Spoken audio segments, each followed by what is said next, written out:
For over 200 years, a bitter contest was waged between Europeans and the American Indian tribes who inhabited the Chesapeake Bay area. By the middle of the 18th century, most European Americans believed that the Indians had vanished, disappeared, become extinct. All of the Indians did not vanish. The remnants of many of these tribes went into hiding. Today, over 100 American Indian tribes and communities are scattered throughout the eastern United States.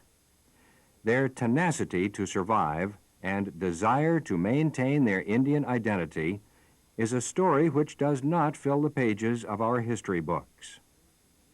To many Americans, the Indian is like an unusual curio, something we normally associate with museum exhibits, old Western movies, or pulp novels. The Indian is safely tucked away in the nation's hope chest, along with other mementos of the past.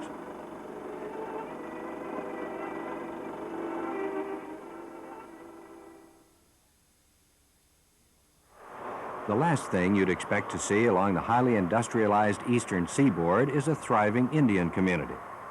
But such a community does exist in southern Delaware. The Nanticoke Indians of Sussex County are but one of 200 American Indian communities living east of the Mississippi River. Who are the Nanticoke Indians?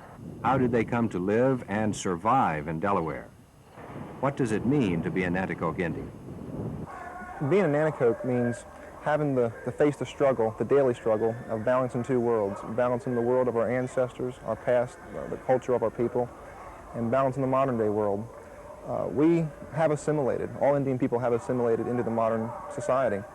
And this is a similarity we all share. We have a responsibility of maintaining our tribal identity and also successfully assimilating into the mainstream world.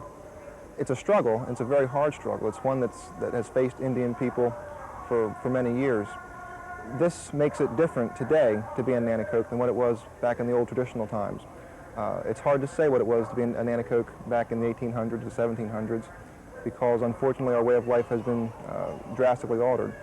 But we've incorporated the changes that we have faced, we've incorporated that into our tribal identity.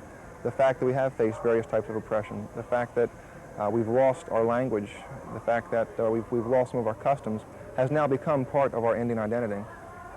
It all comes together, and we pass this pride on to our children. We have the responsibility of preserving our culture for the future. If we don't do it, no one will.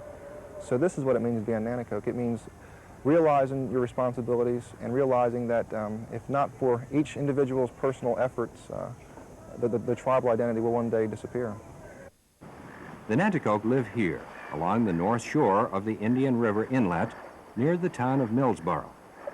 At one time, the beaches, marshes, swamps, and river provided sanctuary and a bountiful supply of food for the Nanticoke.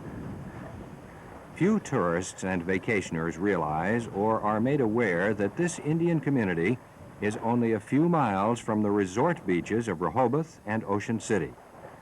However, the Nanticoke are very aware of the tourists and the impact on their community. The Nanticoke community is actually part of a larger, more complex cultural landscape. Many summer residents have leased or built cottages on or near traditional tribal lands. The Nanticoke have been reluctant to sell land to outsiders. Consequently, developers have been forced to construct their mobile home parks further away from Indian River than they'd like. In spite of this, the Indian River area continues to grow, with the tremendous influx of people seeking sanctuary from the rapid pace of cities like Baltimore, Washington, and Philadelphia. This growth brings changes to the Nanticoke community. Change is nothing new to the Nanticoke. For the Nanticoke people, history is not just a dry study or a dry topic. It's a tool. It's a way for us to preserve our heritage and our identity as a Nanticoke tribe and as Native Americans.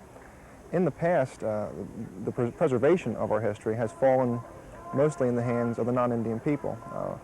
This is has got a lot of good points to it. If not for the efforts of early anthropologists and historians, many facts and aspects of Nanticoke culture would have been lost forever.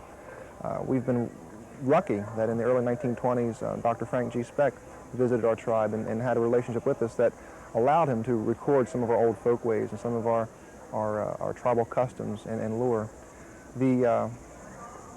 Throughout history, many anthropologists have come to us to learn about us. And this is an important thing, but until the people that the history is involving, until those people can write their own history and present it, you're always going to miss a certain something. No matter how much you can relate in words to someone, there's a certain feeling inside your heart that you can never get across just through mere words as far as telling one person to another.